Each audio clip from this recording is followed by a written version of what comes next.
नमस्कार, स्वागत है आप सभी का। मैं हूं आपके साथ भावना शर्मा। और दीपावली का त्यौहार यानी कि दीपों का त्यौहार अब बहुत ज़्यादा दूर नहीं है। मैं आपसे बात करूंगी आज की दीपावली पर कौन सी ऐसी वो 5 चीज़ें हैं जिन्हें आप अपने घर में लेकर के आ सकते हैं, जिससे कि आपके घर में भी सुख समृद्धि बढ़े।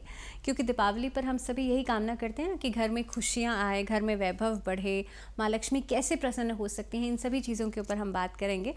लेकिन साथ ही में एक बहुत छोटी सी चीज़ जिसका शायद हर कोई मेरे ख्याल से दिमाग में ही नहीं रहती। दीपावली का त्यौहार जो होता है वो कार्तिक के महीने में आता है। अब कार्तिक का महीना यानी कि हर साल में जितने भी महीने पड़ते हैं ना, उनका एक अलग इम्पोर्टेंस होता है। कार्तिक का महीना यानी कि भगवान विष्णु की पूजा का महीना। इस महीने के अंदर ही भगवान विष्णु जो योग निद्रा में होते हैं वो योग निद्रा से जागते हैं। और माइथोलॉजिकली अगर हम देखें तो हर चीज़ का एक अलग सिग्निफिकेंस है। योग निद्रा से जागते हैं भगवान विष्णु देवउठनी एकादशी पर, और उससे पहले दीपावली मनाई जाती है जबकि माँ लक्ष्मी का पूजन किया जाता है। लेकिन आपको ये पता होना चाहिए, कई लोग क्या करते हैं कि दीपावली वाले दिन माँ लक्ष्मी की पूजा करते हैं या इन दिनों में माँ लक्ष्मी को एक तरीके से आमंत्रित करने में या उनको खुश करने में लग जाते हैं। लेकिन वो ये भूल जाते हैं कि माँ लक्ष्मी जो हैं वो भगवान विष्णु के बिना टिकती नहीं हैं। टिकने का मतलब स्टेबिलिटी नहीं होती। तो इसीलिए माँ लक्ष्मी जो हैं, अगर आप उन्हें प्रसन्न करना चाहते हैं, उन्हें अपने घर में बुलाना चाहते हैं, तो भगवान विष्णु के साथ आप उन्हें आमंत्रित कीजिए, उनके साथ उन्हें बुलाइए। उसके लिए ज़रूरी है कि आप भगवान विष्णु की पूजा भी साथ साथ में आप ज़रूर करें दीपावली वाले दिन। लेकिन क्या वो चीज़ें हैं, कई बार हम घर में जो सजावट का सामान है वो रखते हैं और इन चीज़ों को भूल जाते हैं कि उसका एक नेगेटिव इम्पैक्ट या पॉजिटिव इम्पैक्ट हमारी घर में उनकी एनर्जीज़ के ऊपर पड़ सकता है। अब ऐसी ही कुछ चीज़ों के बारे में मैं आपसे बात करने वाली हूँ। दीपावली से पहले हम सब जब अपने घर की साफ़ सफाई करते हैं, उस दौरान ही कुछ चीज़ें जो हैं वो आपको अपने घर में लगानी चाहिए। अब आप देखेंगे कि इस दौरान जो नज़र दोष होता है वो अगर आपके घर में है, या ख़ास तौर पे अगर नेगेटिविटी है, तो नज़र दोष बढ़ जाएगा, जिसकी वजह से अगर पैसा आ भी रहा होगा तो वो रुक जाएगा। आपका काम जो है बनते बनते बिगड़ जाएगा, रिश्तों में कलह कलेश आपको दिखेगी। ये आप देख रहे हैं किस तरह से ये ट्री है जिसमें कि अलग अलग ईवल आइज़ आपको दिखेंगे, और ये जो ईवल आइज़ हैं वो बेसिकली नेगेटिविटी को कंट्रोल करते हैं। आप देखेंगे कोई भी चीज़ जो हमें दिखने में खूबसूरत लगती है ना, हम अनइंटेंशनली भी उसके ऊपर देखते हैं कि हाँ ये बहुत खूबसूरत है, तो वो एक तरह की नज़र जो है वो लग जाती है। और इसी की वजह से आप देखेंगे घर में नकारात्मक ऊर्जा जो है वो बढ़ जाती है। इसी के लिए ये ट्री आप देख रहे हैं, इस तरह का कोई भी ट्री, यहाँ जो ईवल आइज़ हैं वो आपको दिख रहे हैं, इस तरह का कोई भी ट्री या इस तरह का कोई भी शो पीस जिससे कि जो ईवल आई है उसमें लगा हुआ हो, जिससे कि नज़र दोष जो है वो ख़त्म हो। इसके अलावा अपने घर की एंट्रेंस पर आप लाहौरी नमक भी लगा सकते हैं, जिससे कि जो नेगेटिविटी है वो कंट्रोल होती है। अब दूसरी बात, मैंने कहा था भगवान विष्णु की पूजा।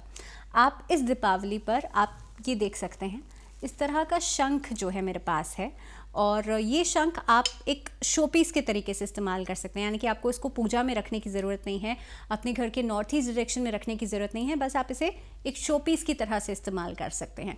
और ये जो शंख है, इस पर आप देख सकते हैं कि यहाँ पे भगवान विष्णु की जो प्रतिमा है ना वो कार्व्ड है, आप ये देख सकते हैं। इसी तरह से एक ऐसा एक शंख जो है जो भगवान विष्णु का प्रतीक माना जाता है, दक्षिणावर्ती शंख जो है, कहते हैं उसमें भगवान विष्णु का वास है। इसी तरह का एक शंख जो है आप अपने घर में लेकर के आ सकते हैं। इसके अलावा मैं बात करूं कि नेचुरल जितना ज़्यादा आप घर में चीज़ों को रखेंगे उतना बेहतर रहेगा। If you can see there are plants here, इस तरह के नेचुरल प्लांट्स या फिर जो फ्लावर्स वाले पौधे होते हैं, जो फ्लावर्स वाले प्लांट्स होते हैं, या फ्लावर्स बेसिकली आप अपने घर के लिविंग रूम में लगा सकते हैं। कोशिश कीजिए कि कलर्ड फ्लावर्स जो है वो आप अपने लिविंग रूम में ज़रूर लगाएं अगर घर में नकारात्मक ऊर्जा बहुत है, अगर घर में नेगेटिविटी बहुत ज़्यादा है। साथ ही में कोशिश ये करनी चाहिए, अब सपोज कि ये एक बैम्बू ट्री है। बैम्बू हमेशा ग्रोथ को रिप्रेजेंट करता है, बैम्बू ट्री जो होता है वो प्रॉस्पेरिटी को इंडिकेट करता है। इसीलिए अगर आपके घर में आर्थिक समस्याएं बहुत ज़्यादा हैं तो घर में बैम्बू ज़रूर लगाने चाहिए। जैसे मैंने कहा कि घर में नेगेटिविटी बहुत ज़्यादा है या आपके लिए आर्थिक संकट बहुत ज़्यादा आता है या घर में रिश्तों के बीच में कलह कलेश बहुत ज़्यादा है, तो घर में ईस्ट डायरेक्शन में आपको एक उगते हुए सूरज की तस्वीर आप लगा सकते हैं। इससे भी आप देखेंगे आपका नेम फेम बढ़ेगा। और अगर किसी की कुंडली में सूर्य कमज़ोर है तो उस स्थिति में भी घर के ईस्ट की वॉल पर आप उगते हुए सूरज की तस्वीर लगा सकते हैं। साथ ही में दीपावली का जो समय होता है, कहते हैं ना दीपों का त्यौहार, इस दीपावली पर इस तरह की जो सेंटेड कैंडल्स होती हैं वो आप अपने घर में, अपने बेडरूम में, अपने लिविंग रूम में ज़रूर रख सकते हैं। As you can see there are different colours, because I am very fond of candles. और ये रेड कलर की, ग्रीन कलर की, अलग अलग कलर की कैंडल्स रखने से बेसिकली होता ये है, सपोज़ कि अगर किसी की कुंडली में बुध कमज़ोर है यानी कि आपका मर्करी वीक है, तो आप ग्रीन कैंडल्स का इस्तेमाल कर सकते हैं। और क्योंकि ये सेंटेड कैंडल्स होती हैं तो इससे अरोमा थेरेपी मिलती है। दैट मीन्स जो फ्यूम से आपका, क्योंकि मैंने इसके ऊपर आई थिंक काफ़ी सारे वीडियोस भी करी हैं, आप किसी भी ग्रह को मजबूत अगर करना चाहते हैं तो वो आप कई सारे तरीक़ों से कर सकते हैं। अगर आपकी कुंडली में बुध ग्रह कमज़ोर है तो आप you can try these candles. अगर सूर्य कमज़ोर है तो आप इस तरह की रेड कैंडल्स का इस्तेमाल कर सकते हैं। तो इस तरह की कुछ चीज़ें हैं जिनको आप अपने घर में लगा सकते हैं। इसके अलावा अगर मनी फ्लो नहीं है अच्छा, यानी कि अगर फिनेंशियली आपका पैसा आता तो है लेकिन एक जगह ब्लॉक हो जाता है या डेब्ट्स बहुत ज़्यादा हो गए हैं, तो आपको अपने घर की नॉर्थ डायरेक्शन में वाटरफॉल्स लगाने चाहिए। इस दीपावली से पहले कोशिश करें जब आप घर की साफ़ सफाई करें या दीपावली वाले दिन वाटरफॉल ज़रूर लेकर के आएँ। धनतेरस पर आप लगा सकते हैं वाटरफॉल्स ऐसे, जो कि आप जब पैसा, जो पानी है वो जब इस तरह से वाटरफॉल के तरीके से बहता है और जब वो रिसाइकिल होता है उस वाटरफॉल के अंदर, उससे आपका व्यापार जो है उसमें आपको तरक्की मिलती है। इसके अलावा इस धनतेरस पर कोशिश कीजिएगा ये एक चांदी का सिक्का लाल कपड़े में बांध करके माँ लक्ष्मी के आगे आप अर्पित कीजिएगा और उसके बाद उसे उठा करके पूजन के बाद अपनी तिजोरी में रख दीजिएगा। इस उपाय से भी आप देखेंगे आर्थिक समस्याएं खत्म हो जाएंगी। कई लोगों को शिकायत रहती है घर में जो इन लॉज के साथ बनती नहीं है आपस में, उसके लिए एक छोटा सा उपाय, इस धनतेरस पर एक चांदी का ठोस टुकड़ा जो है स्क्वायर शेप में आपको लेना है।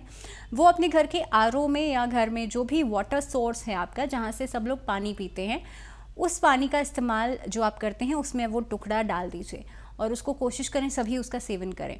ऐसा करने से भी रिश्तों में आ रहा कलह कलेश या रिश्तों में स्ट्रेस जो है वो खत्म हो जाता है। तो इन्हीं कुछ खास उपायों के साथ, इन सॉल्यूशंस के साथ आई होप आप सबकी दीपावली भी खुशियों भरी हो और आप सबके जीवन में भी सुख समृद्धि बढ़े। फिलहाल दीजिए इजाज़त, नमस्कार।